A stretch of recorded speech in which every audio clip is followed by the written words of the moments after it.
Você sabe qual foi a palavra do ano em 2013? Quem sabe? Levanta a mão.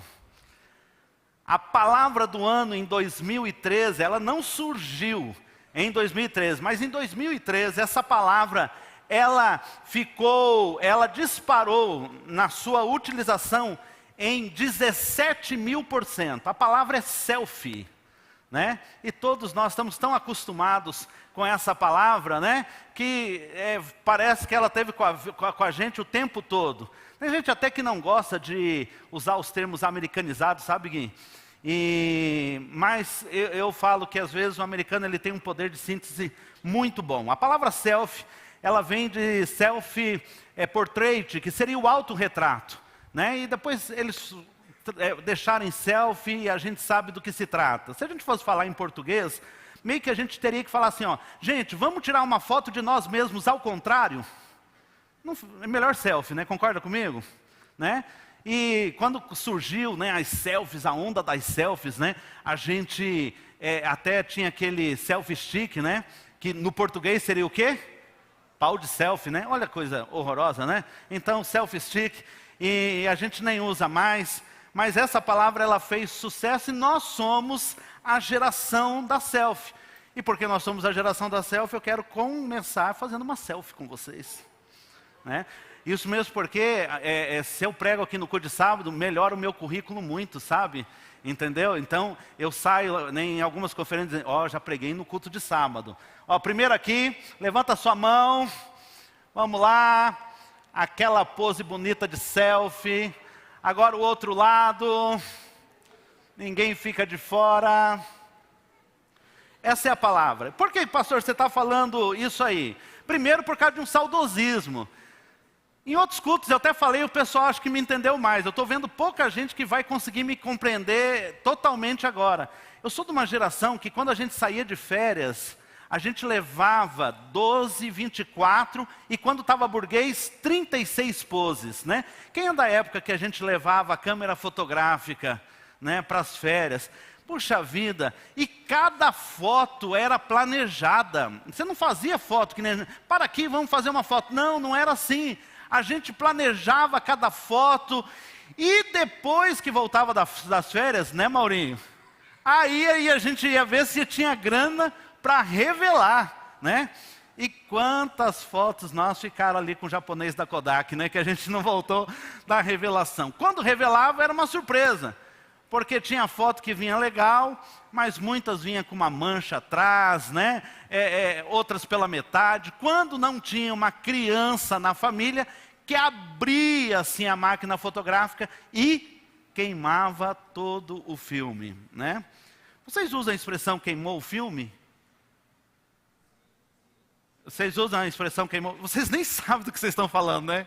O que é queimar o filme, né? Queimar o filme era isso, entendeu? Queimar o filme é quando você abria ali, colocava o sol naquele rolinho de fita e acabava todo o nosso registro. Quando eu comprei a minha primeira câmera digital, não é bonito que eu vou falar, eu vou até usar uma palavra melhor que eu usei anteriormente. A primeira foto que eu fiz, quando eu comprei uma máquina digital, gente, se puder cortar essa parte aí na edição, foi da minha axila. Eu fotografei o meu sovaco. Sabe, porque eu falei, agora eu não preciso mais, né, pensar na quantidade de fotos. Eu posso fotografar qualquer coisa, né? E não devia nem ter falado isso, né? Que acabou todo o clima, né? Mas por quê? Porque a gente perdeu. A gente fazia uma foto e colocava lá no álbum. Hoje, a gente faz milhões de fotos, né? De um momento só, 15 fotos, 17 fotos. E nunca parece que tem aquela ideal que a gente gostaria mesmo de publicar. Você está falando isso por quê? Porque a geração da selfie é também a geração do quase. A geração da selfie é também a geração, e eu não estou falando só da geração que a maioria de vocês está, mas da minha própria geração, é a geração da falta de contentamento, de muita comparação. A gente está numa exposição, né, em tempos de rede social, e a gente vê as pessoas, as férias maravilhosas que as pessoas têm, gente de 16, 17, 20 anos ganhando dinheiro que parece que a gente nunca vai conseguir ganhar a vida toda. Isso vai dando uma angústia no coração, porque parece que sempre a gente está perdendo tempo, sempre falta alguma coisa, e fica aquela sensação do quase. Há uma música antiga, e a letra, ela dizia isso que está projetado, né? O refrão era: quase um amor, quase um caminho, que me deixou quase sozinho, e quase que fiquei contente, e fui feliz para sempre, no dia em que eu quase conquistei o seu coração. Sabe aquela coisa do quase? Não está completo, sempre falta alguma coisa. É um dinheiro que eu podia estar ganhando a mais, eram umas férias que eu podia estar tirando um pouquinho melhor, e aquela coisa de ver tanta exposição em tempo real acontecendo na vida do outro, me deixa com uma sensação de que se eu perdi aí uma semana, na realidade eu quase perdi a vida, né? Se eu perdi um mês, Deus me livre. Se eu perco um ano, o que eu vou fazer? Fiquei para trás. Eu compro o meu celular e já sei que ele está o quê? Ultrapassado. Acabei de tirar o meu celular e sei que ele já é modelo antigo, porque tanta novidade o tempo todo. Isso sem falar de inteligência artificial, sem falar de tantas coisas que nos deixam naturalmente ansiosos e sempre com aquela sensação, quase, mas parece que não está completo. Hoje eu queria pensar sobre quase. E o texto que eu vou ler com vocês, eu queria que projetasse agora. Vamos lá, você pode ler comigo? Porque assim, vamos lá? Porque assim me ordenou o Senhor pela sua palavra, dizendo: não comas pão, nem voltes pelo caminho por onde vieste. Novamente, porque assim me ordenou o Senhor pela sua palavra, dizendo: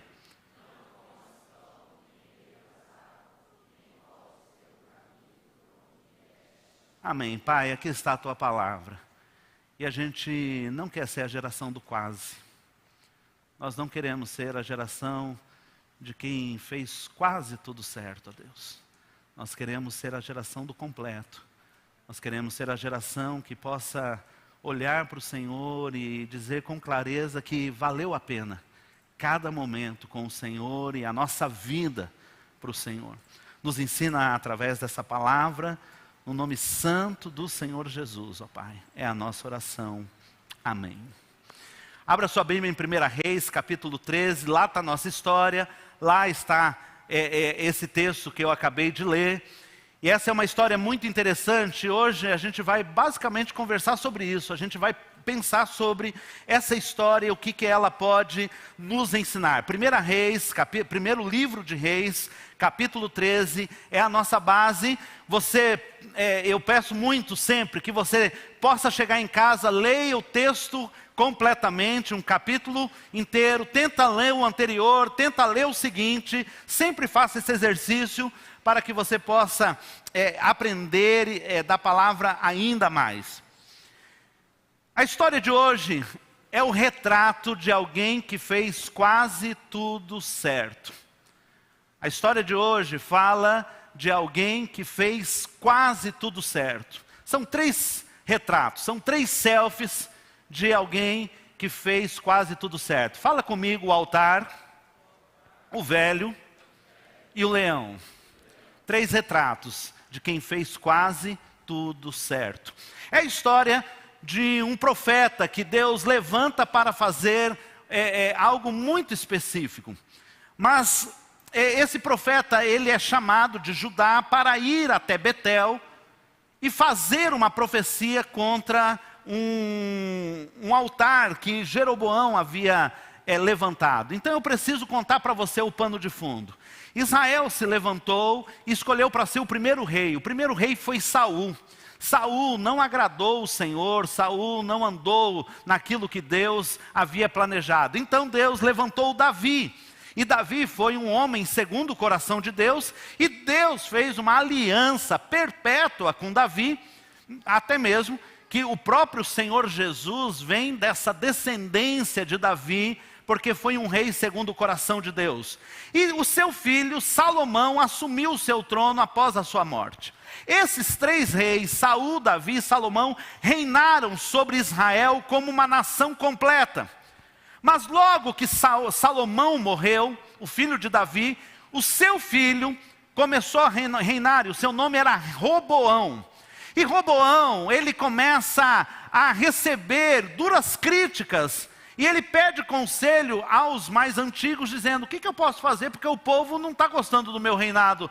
E ele diz: olha, você tem que abaixar as taxas, você tem que abaixar o imposto, o povo não aguenta trabalhar para pagar tanto imposto. Qualquer coincidência, né? Qualquer semelhança é mera coincidência, né? Com o que a gente vive hoje.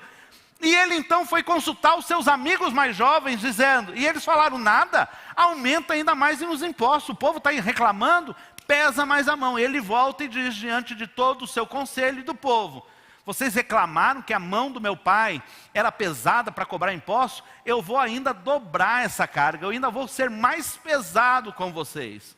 Quando ele fez isso, o reino era um só. 10 tribos, né? Israel era composta por 12 tribos. 10 dessas 12 tribos, elas separam, elas fazem uma rebelião, lideradas por quem? Por Jeroboão. É muito ão, né? Salomão, Roboão, Jeroboão. Mas fique fixado em Jeroboão. Jeroboão reúne 10 das 12 tribos e se rebela contra Roboão. E a partir daquele momento, Israel é dividida e não foi jamais unificada novamente nesse modelo. E aí então, Jeroboão, ele governa sobre aquilo que a gente chama de Reino do Norte. Israel agora é o Reino do Norte e o Reino do Sul passa a se chamar Judá, porque estava com as tribos de Judá e Benjamim. São dessas 2 tribos que Jesus vai vir lá no futuro. Mas Jeroboão, ele reina sobre as 10 tribos.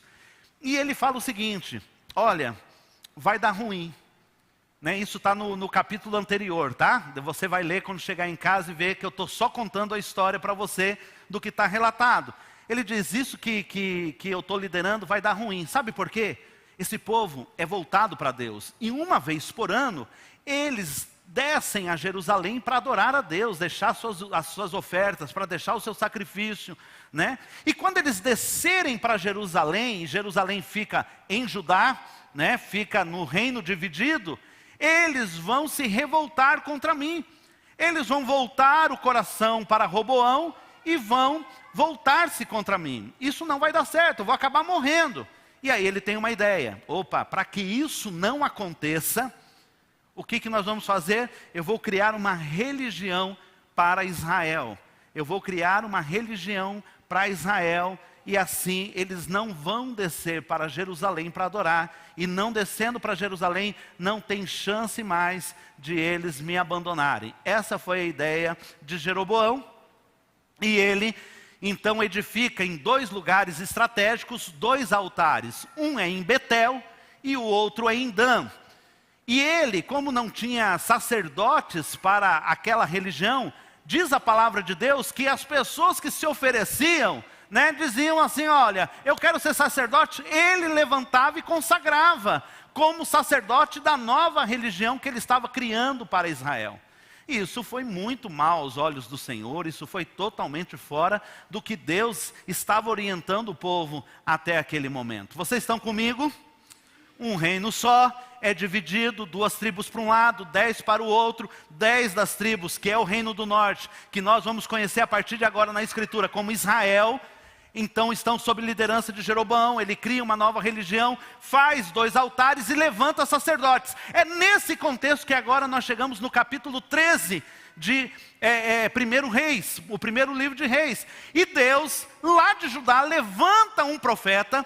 Ele vai ser chamado de profeta só no final da história. Ele só é chamado como homem de Deus a maior parte do tempo. Ele levanta um homem de Deus e diz: vai até Betel, aonde está o principal altar que Jeroboão edificou. Vai lá e profetiza contra esse altar, porque eu não estou de acordo com o que ele está fazendo. E assim vai. E Deus dá uma ordem muito clara para aquele homem de Deus. Ele diz o seguinte: você vai lá, faz o que tem que ser feito, mas você não vai comer, não vai beber e vai voltar por outro caminho. O que ele não podia fazer lá? Não vai e volte por outro caminho. Ok, ele vai e agora, né, no texto bíblico diz que ele chega diante do altar e Jeroboão, que se autoconsagrou também um sacerdote, ele está jogando, ele está ministrando incensos naquele altar. E ele chega diante daquela situação, o rei, o altar, e ele então faz aquilo que Deus ordenou. Deus está mandando profetizar contra esse altar. Sabe, Deus vai levantar, isso são as palavras do homem de Deus. Depois você confere tudo, que eu só estou contando a história, tá? Você vai aí na sua Bíblia que está tudo ali. Olha, esse altar aqui que você edificou, Deus vai levantar um rei chamado Josias, e ele vai queimar os ossos dos sacerdotes que você levantou para essa nova Jerusalém. Todo esse pessoal que você levantou aí para serem os pastores, né, os líderes, os sacerdotes dessa nova religião, que estão aí ministrando, queimando incenso nos altos, sacrificando aos outros deuses, esse rei lá no futuro, ele vai queimar os ossos deles todos nesse altar. Estou profetizando contra esse altar. E ele diz: se tem mais, para que você saiba que Deus está falando aqui nesse momento, esse altar vai se fender e as cinzas que estão sobre ele vão cair. Quando ele dá essa profecia, o rei enfurecido vai contra ele, estende a mão, meio que já comandando o pessoal para matar o profeta, e quando ele estende a mão para pegar sobre o profeta, a sua mão fica ressequida. E ele nem consegue voltar no lugar, ele perde todo o movimento, a mão seca, né? O seu braço e a sua mão secaram, e ele não pode retornar o movimento. Nesse momento, Jeroboão, que está ali com a sua mão seca, diz: ei, homem de Deus, ora ao seu Deus e pede para que ele me restitua a mão. E o homem de Deus orou pedindo: Senhor, restitui a sua mão, e a sua mão imediatamente ficou curada. Dado aquele momento, o rei falou assim: olha, eu vejo que você é um homem de Deus, e eu quero que você vá comigo até na minha casa, e eu tenho que te recompensar, eu estou reconhecendo você como um homem de Deus. E o homem de Deus disse assim: não vou, porque eu recebi uma ordem do Senhor para vir falar contra o altar, e não era para eu, e eu não quero nenhuma recompensa de você. Ele diz: não, faz o seguinte, já que você não quer receber nenhuma recompensa, né, pelo seu ato profético, faz o seguinte, vem e senta à mesa comigo, faz uma refeição comigo. Ele disse: eu já disse, eu não vou comer nem beber nesse lugar, e vou voltar por outro caminho. E assim aconteceu. Esse é o primeiro retrato, obediência diante do altar. Esse é o primeiro retrato, um retrato de alguém que recebeu uma ordem e fez o que Deus mandou que tivesse sido feito. E é interessante, porque há uma ordem específica, aparentemente simples, mas ela me ensina muito de que as pessoas muitas vezes me perguntam assim: pastor, você tem coisas na Bíblia que você não entende, né? Não consegue interpretar completamente? Falei: claro, há muitas delas que eu não tenho o completo conhecimento. Inclusive Deuteronômio 29, né, me deixa mais tranquilo em relação a isso, porque diz que as coisas reveladas são para o homem, as coisas encobertas são e pertencem a Deus. E eu falo: sim, tem coisas que eu não sei e não entendo totalmente na Bíblia. Eu falo: isso te traz aflição? Eu falo: não, o que me traz aflição são as coisas que eu sei e que não consigo praticar.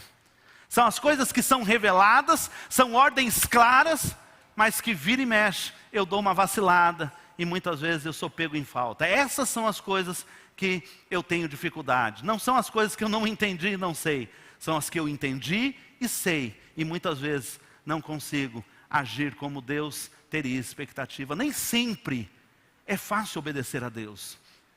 Esse homem está indo diante de um rei, visivelmente dominado pela vontade do poder, da manipulação do sagrado, um homem mau. E a Bíblia, você vai ver no final do texto, que tudo muda na história e ele continua sendo um homem mau. É com esse tipo de gente que aquele homem de Deus foi tratar. E ele vai e faz na íntegra aquilo que Deus havia lhe pedido. E por que que o rei então desejou dar-lhe uma recompensa e também sentar à mesa com ele, um convite para o jantar? Porque o rei estava dizendo, rapaz, se eu consigo pegar esse cara, com essa moral que ele tem, todo mundo aqui está vendo, você vai ver que tinha gente assistindo essa cena. Todo mundo viu o que esse camarada fez. Todo mundo percebe que esse cara é um homem de Deus. Todo mundo olha e vê que esse cara é diferenciado. Se eu consigo mostrar para as pessoas que ele está sentado à mesa comigo, que ele recebeu uma recompensa, então as pessoas vão entender, ó, essa religião de Jeroboão aí, ela está aliançada com Deus.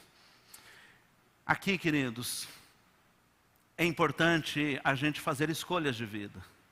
Alguém diz, pastor, eu posso ir no baile, né? Eu posso ir no barzinho, eu posso ir em tal lugar, eu posso fazer isso, aquele outro. A minha pergunta sempre será, aonde você estiver, o quanto Jesus será glorificado naquele lugar. Não é uma questão de pode ou não pode, é uma questão, estando ali, eu vou revelar o nome e a glória de Deus, e eu vou ter peito, eu vou ter coragem de me mostrar como servo de Deus em ambientes hostis. Eu queria uma geração de jovens e adolescentes que estivessem ousados, cheios do Espírito, que estivessem invadindo os barzinhos da cidade. Mas será que a gente está pronto? Será que a gente vai manter o caráter de obediência ali? Ou a gente vai vacilar no primeiro convite? Senta aqui, mostra que vocês estão com a gente. Ó, pastor, não estou mandando o seu povo ir para o bar não, tá? Gente, volta e fica aqui, vocês estão no lugar certo. Mas eu sei que daqui uns dias você vai estar numa universidade. Você está pronto para ir para essa universidade? E fazer certinho, diante daquele altar de Jeroboão, de tantas coisas que a gente vê dentro das universidades, você vai manter a sua obediência? Você vai saber que lugar que você pode se assentar e não pode? Você sabe o que você pode comer e o que não pode? O que você pode beber e o que não pode? Não porque você tem uma ordem religiosa, não porque você é de uma igreja, mas você sabe que você tem uma aliança com Deus. Esse profeta, ele me ensina muito nesse momento. Em ambientes totalmente adversos, há uma obediência irrestrita e corajosa. Mas a história segue. E agora nós temos o segundo retrato. O segundo retrato é o profeta e o velho. E ele vai me falar sobre negligência no caminho. O texto bíblico diz, pode passar, a gente vai ler juntos, todos juntos, vamos lá? Todos juntos, ora, morava em Betel.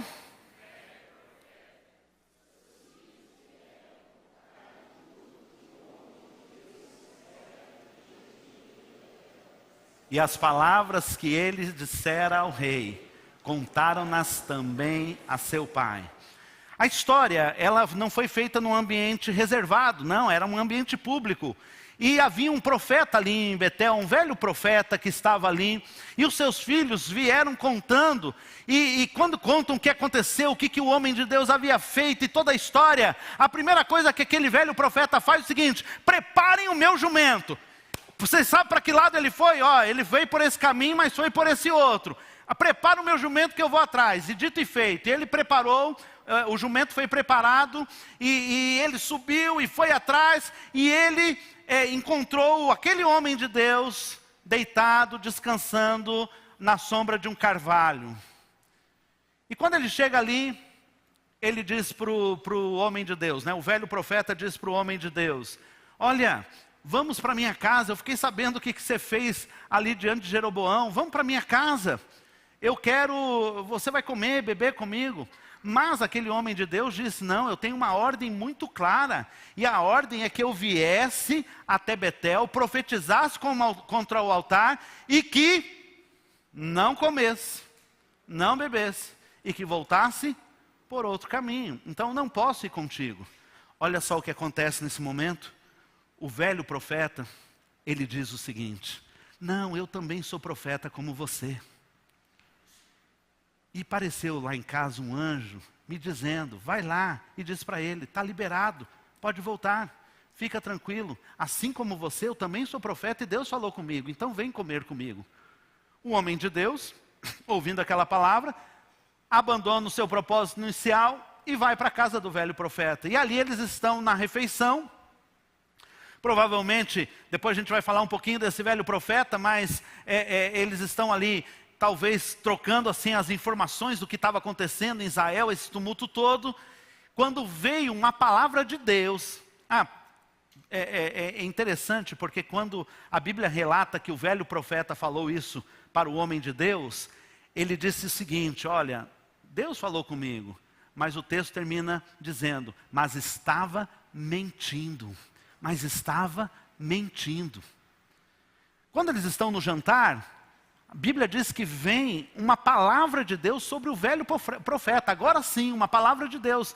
E ele disse o seguinte, porque você não deu a atenção à palavra que Deus tinha te dado, de vir, profetizar, não comer, não beber e voltar por outro caminho, porque você não obedeceu à risca, você não vai descer à sepultura dos seus pais. Você vai morrer precocemente. Basicamente era isso que ele estava dizendo. Vamos parar um pouquinho aqui na história. O homem de Deus sai de Judá, vai até o rei. E diante do rei, ele faz tudo o que tem que fazer. Ele volta por um outro caminho, está descansando. Um velho profeta o encontra, mente para ele, consegue levá-lo para sua casa. E agora ele recebe uma advertência. Você não fez do jeito que Deus mandou. Eu quero olhar um pouquinho para esse velho profeta. Esse velho profeta, ele representa algumas coisas que vão poder fazer parte da nossa vida cristã com o tempo. A velhice, ela é um sinal de bênção na Bíblia, né? A Bíblia diz, abençoados são os cabelos brancos. Mas a velhice também, ela traz os seus desafios. Eu vou dar um exemplo. Com a velhice, a gente vai perdendo algumas habilidades, a vista vai ficando mais fraca, a audição muitas vezes vai se perdendo, e espiritualmente também a gente vai ficando, pode ficar, inclusive mais displicente. Um exemplo disso é Isaac. Isaac que está na hora de abençoar o seu filho Esaú, e Jacó vem sorrateiramente, faz um plano, e ele quer pegar a bênção que pertencia a Esaú, e ele vai diante do seu pai. O problema é que Jacó, ele era lisinho, ele não tinha pelo no corpo. O Esaú já era tipo um Tony Ramos, peludo, entendeu? O Jacó vivia nas tendas com a sua mãe, tinha aroma, né? Cheiro de comida, cheiro de quem fica em casa. Esaú tinha cheiro de quem estava no campo, de quem era um caçador. Então, ele pega, se veste de pele, ele pede para sua mãe, prepara aquele guisado que o meu irmão sabe fazer, e ele vai até o seu pai. O seu pai, sem vista, diz, ué, está esquisito. Eu sei que você está falando que é Esaú, mas parece que não é. Sou eu sim. Olha, pega aqui na minha nuca. Ele põe a pele, né, peluda. Não, você é peludo como Esaú mesmo. Chega até aqui. E ele havia, né, estado com a roupa, se esfregado assim, a roupa de Esaú. Ele falou, não, o teu cheiro é o teu cheiro de Esaú. E o abençoou. Abençoou Jacó no lugar de Esaú. Por quê? Porque a velhice, muitas vezes, ela pode tirar, e aqui ela simboliza isso, alguns discernimentos que a gente pode ter. A velhice, ela pode estar falando de comodidade, de comodismo. A velhice espiritual, ela pode estar falando de soltar antigos valores. Então, ao mesmo tempo que eu minto, mas depois eu estou ali querendo ser usado por Deus, como que funciona isso? Então, essa pequena história, ela me ensina 3 grandes valores. Primeiro, cuidado com profetadas. Repita comigo. Cuidado com profetadas. Você pode repetir?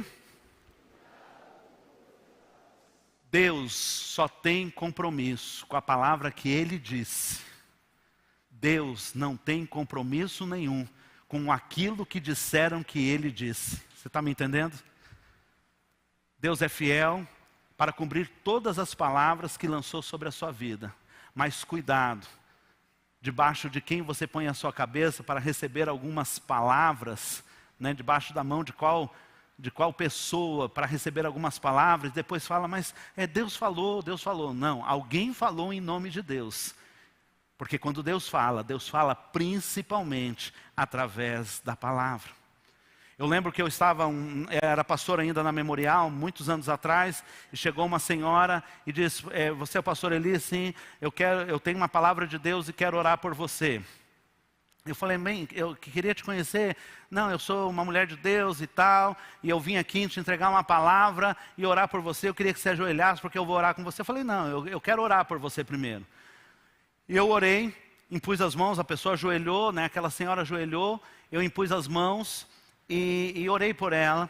E depois ela falou assim, agora ajoelha que eu vou orar por você. Eu falei, não, você pode me entregar a palavra que você vem entregar, mas você não vai orar por mim dessa maneira, né? Você não vai impor as mãos sobre mim. Mas como? Eu deixei você impor as mãos na minha cabeça, agora você não vai deixar eu pôr a mão na sua? Eu falei assim, olha, eu escolho muito bem a mão que eu vou colocar a minha cabeça debaixo. Não é soberba, não é arrogância. Mas você está andando debaixo de qual conselho? Você está andando debaixo de qual admoestação, de qual promessa?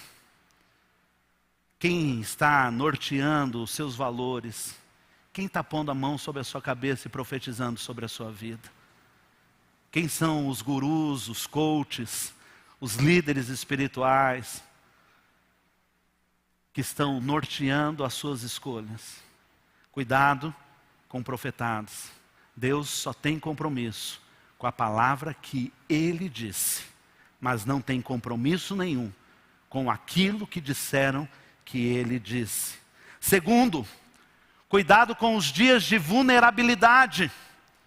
A gente tem que ter cuidado. Olha aquele homem de Deus, fez num ambiente difícil o que tinha que ser feito. Diante do rei, ele foi forte, mas estava frágil, cansado. Provavelmente aquela viagem foi desgastante. E espiritualmente falando, quando ele libera aquele poder, né, até Jesus, quando é tocado, diz, saiu de mim virtude. Essa liberação de poder, ser usado da maneira como ele foi usado, realmente é cansativo. E ele estava descansando, ele estava vulnerável, e é nessa hora que chega um velho profeta dizendo, não, eu também sou profeta, vem cá, fica tranquilo. Não baixe a guarda nos dias vulneráveis. Não baixe a guarda nos dias de cansaço. Não baixe a guarda quando é tanto tempo que a promessa já foi feita, parece que não vai ser cumprida. Não baixe a guarda nos dias em que você estiver frustrado. Não baixe a guarda nos dias em que você estiver decepcionado. São nesses dias, são nesses momentos que vem alguém e põe a mão no ombro e diz, não, não é assim não. Vocês já viram aquele rios que está rolando para um monte de coisa? Né? E aí come? Não vou comer doce. Não, eu vou comer doce. Não, pode comer, né? Come. E a pessoa fala, como que é o seu nome? Satanás, né?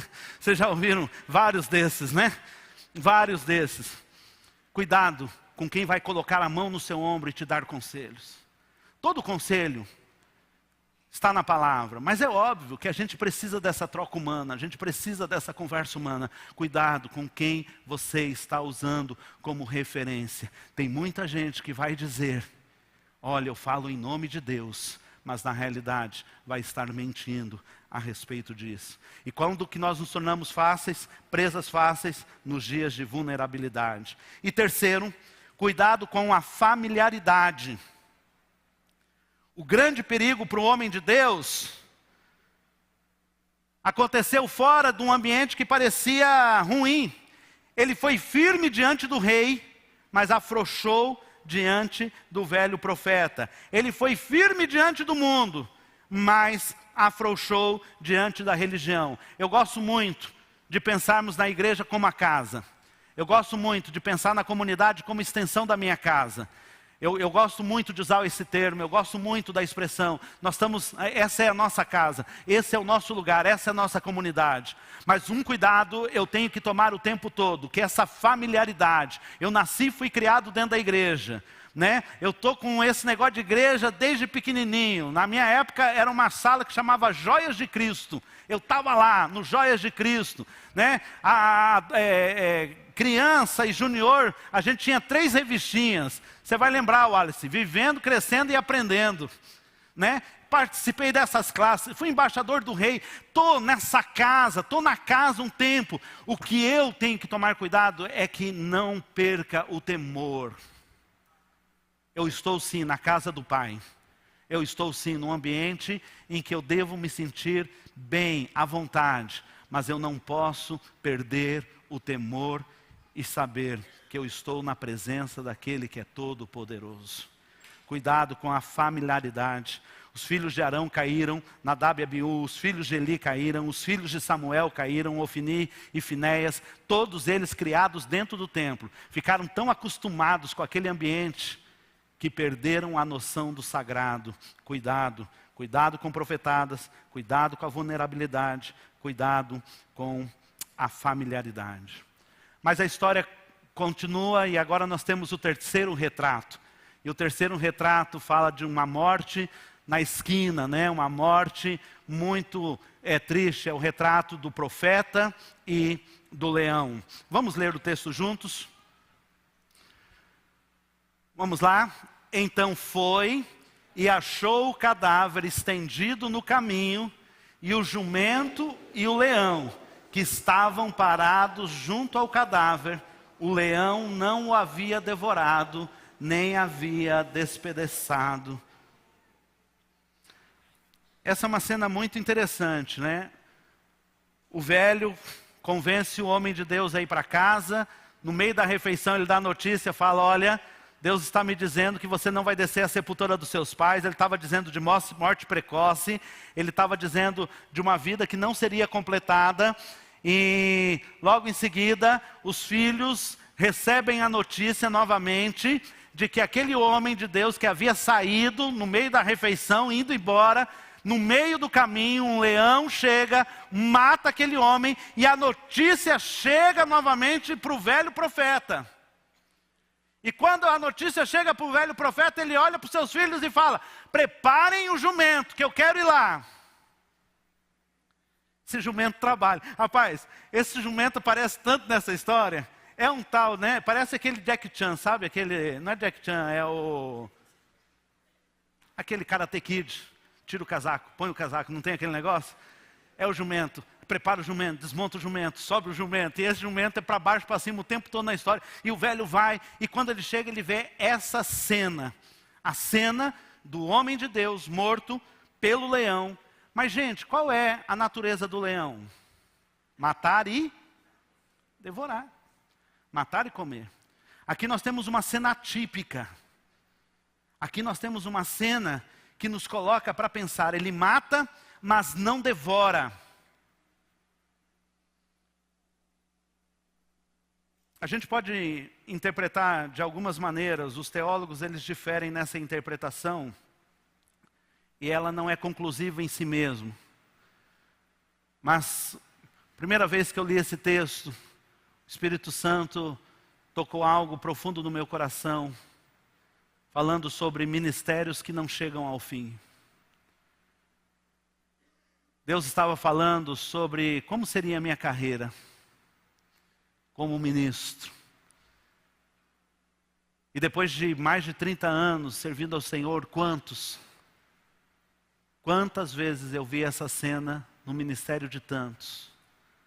Quantos homens de Deus tiveram a sua vida parada no caminho, muitas vezes envolvidos em situações pecaminosas. Quantos líderes de louvor, que quando entoavam canções, enchiam o nosso coração. Hoje parece que quando cantam, falam assim, é como se estivesse caindo uma pedra, não chega no coração de ninguém, não toca nem mesmo o coração do Senhor.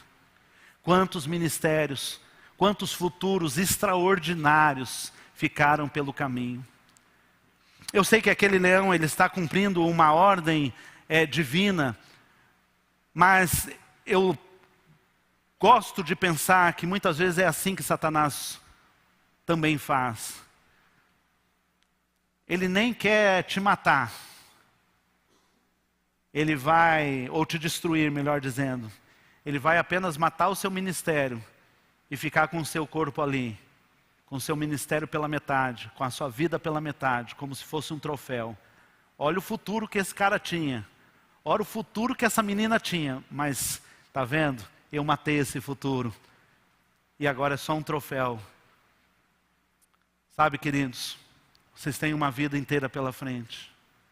Tantas coisas para realizar. Que esse não seja um retrato da história de ninguém aqui. Que teve o ministério, a vida, os sonhos cortados pela metade. Está ali o leão sem devorar. Cumprindo um propósito, cumprindo um mandato. A Bíblia fala de outro leão. A Bíblia fala que o diabo, vosso adversário, 1 Pedro 5, 8 e 9, anda em derredor, bramando como leão, buscando a quem possa tragar. Ao qual resistir firmes na fé, sabendo que as mesmas aflições se cumprem entre os vossos irmãos no mundo. Qual é a estratégia do leão? Quando um leão ele sai em busca de uma presa, ele corre, né? A gente já viu aqueles documentários, né? Discovery e tudo mais. A gente não tinha Discovery na nossa época, era Globo Repórter mesmo, né? E o leão sai, né? E em cima daquela manada. Quem que ele está querendo pegar, gente? Você acha que ele quer pegar a manada toda? Não, ele corre. E quem fica para trás são os mais jovens e os mais fracos, os que estão doentes. Essa é a presa do leão. Quando ele sai, ele não está procurando o líder da manada, ele não está procurando, né, os bois mais fortes, não está procurando nada, ele está dispersando para que fique para trás aqueles que são mais fracos ou mais jovens, que não conseguem correr com o bando. É esse que vai ser a vítima do leão. Pode ter certeza que essa mesma figura se aplica à igreja. Leão, né, diabo brama como um leão. Eu não gosto de dizer que ele é leão, porque só há um leão na Bíblia e o leão é o leão da tribo de Judá. Mas ele ruge como um leão. E ele sai atrás dessa manada toda aqui de ovelhas. Quem fica para trás é quem está enfermo na fé. É quem ainda muitas vezes está jovem na fé. Ainda não tem a firmeza necessária, a força necessária para fugir das investidas do inimigo. Que cena triste. É interessante que nesse momento o velho, ele diz o seguinte: olha, peguem o corpo desse homem de Deus e a gente vai sepultá-lo aqui. E ele faz então um sepultamento e dedica ali um monumento àquele homem. E ele diz para os seus filhos: quando eu morrer, eu quero que ser enterrado junto com os ossos desse homem de Deus. Porque o que ele profetizou lá contra Jeroboão vai se cumprir. E nesse dia eu quero estar enterrado junto com ele. O velho, ele erra no começo, mas ele é sagaz. Ele fala: esse camarada aqui é homem de Deus. Um dia vai acontecer o que ele disse. Todos os sacerdotes serão exumados e serão colocados o osso em cima do altar. E eu não quero fazer parte disso. Porque o que ele falou vai se cumprir. Então, quando eu morrer, joguem os meus ossos junto com ele. E não é que acontece mesmo isso? Quando você vai lá, não vai dar tempo da gente ler o texto, 2 Reis 23, você volta e lê depois. Josias vem e ele manda desenterrar todos os falsos sacerdotes e profetas e queimar os seus ossos sobre o altar de Jeroboão. E ele está ali fazendo aquela empreita, aquela limpeza espiritual, né, na nação. E ele pergunta: e esse túmulo aí, esse monumento? Ele: não, esse é o homem de Deus, que veio a Betel profetizar contra o altar. Não, nesse osso aí vocês não mexem, deixa do jeito que está. Eu queria terminar a palavra de hoje dizendo a importância de terminar bem. Você pode repetir comigo? A importância de terminar bem. Pode repetir? A Bíblia diz em Eclesiastes 7:8, melhor é o fim das coisas do que o princípio delas. Melhor é o paciente de espírito do que o altivo de espírito. Melhor é aquele que consegue acabar. Como brasileiros, nós somos muito bons de iniciativa. A gente começa regime e não termina. A gente diz que vai aprender uma nova língua e não se matricula. A gente faz um monte de coisa. A gente é bom de iniciativa. Mas eu gostaria de falar para vocês, vamos ser excelentes de acabativa. Olha para a pessoa que está ao seu lado e diz: acabativa. Esse é o negócio, gente. acabativo. Tem no dicionário? Eu acho que não, mas a gente vai inserir essa palavra. Aquilo que a gente começou, a gente vai terminar. Então você pode repetir isso? Aquilo que eu comecei, eu vou terminar. Gente, só uma nota aqui, se o que você começou é algo bom. Se você começou algo que não está nem nada a ver, para agora. Mas se você fez um propósito, termine. Abandone o quase. Abandone o quase. Uma outra música, que é muito conhecida, pode projetar, ela tem um nome, essa música tem o nome de Epitáfio. Ela é do Titãs. A gente vai ler juntos, e talvez você até cante mentalmente, né? Vamos lá? Devia...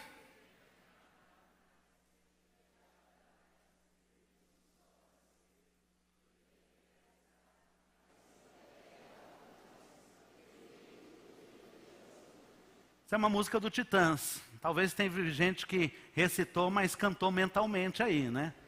Primeira coisa que você deve estar pensando, fala, pastor, você está ouvindo muita música do mundo, né?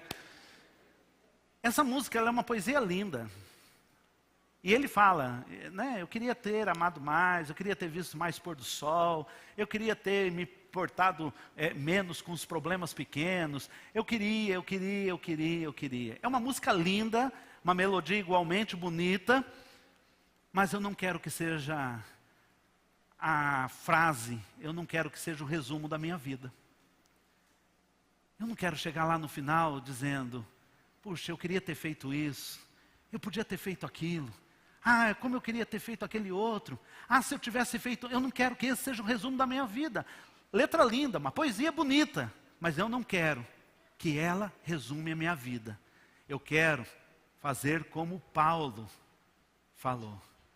Eu quero ter a declaração de Paulo. Vamos juntos? Combati o bom combate. Vamos juntos? Combati o bom combate, completei a carreira, guardei a fé. Esse é o epitáfio que eu quero. O epitáfio é a inscrição, né, que vai no seu túmulo. É um resumo que vão fazer da sua vida. Eu não quero um resumo de, como eu queria ter feito isso, como eu queria ter feito aquilo. Um monte de quases na minha vida que não aconteceram. Eu quero chegar como Paulo diz, eu combati o que o bom combate. Eu fiz o que tinha que ser feito. Eu acabei aquilo que eu comecei, eu acabei a carreira. E, sobretudo, eu guardei a fé no meu coração. Amém? O que você quer que digam no dia do seu velório? Eu falo uma coisa que eu não sei se eu já falei isso com vocês, mas eu tenho uma visão muito clara do meu velório. Eu sei que hoje mudou muito, mas eu queria ser velar assim, dentro de uma igreja aqui. E tem duas coisas no meu velório que vocês provavelmente vão estar aqui, que eu queria que vocês me ajudassem, tá? Primeiro, eu queria uma plaquinha que vai ficar na minha mão. Eu ali, no meio daquelas florzinhas e tudo mais, no caixão, com uma plaquinha. E essa plaquinha vai estar escrito, estou no lucro. Tá? Qual que é a plaquinha que vai estar? Estou no lucro. E as pessoas vão falar assim, cara, esse pastor aí que morreu é doidão, que plaquinha é essa? Nunca vi ninguém enterrado assim. Não, sabe por quê? Porque quando viver é Cristo, o morrer é lucro. Daí você já dá aquela evangelizada, entendeu? É isso. Essa é a primeira coisa. Como pela graça de Deus vocês vão estar aqui depois que na hora que eu for. A segunda coisa é o que eu queria ouvir no meu velório. E uma das coisas que eu mais gostaria de ouvir no meu velório é assim, olha, está mexendo, né? Isso seria muito legal, não é? Essa é uma frase bacana para se ouvir no enterro, entendeu?